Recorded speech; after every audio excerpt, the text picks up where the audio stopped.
Ayan guys, sorry, yan yung daan sa amin dito, papunta sa palabas ng Tansa. Oh. Ayan oh, dati nilalagyan niya ng malunggay oh. Tinaniman ng malunggay ng mga tricycle driver. Ayan, yan, yan, yan. Ang tapong disgrasyang daan, ilang taon na raw iniinda ng mga motorista. Pero kung masasabi ayan, lugar sa namin yan. Ayan, Tansa, Cavite. Ang e-trike ng 50 Ito oh, taga pastry ito oh. Taga Vilmont yun oh, pastry. Familiar ko yung mukha eh. Ayan siya oh, familiar ko yung mukha niya.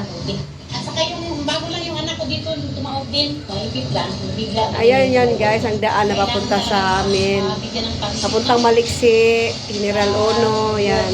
Pagaling ka sa Tansa.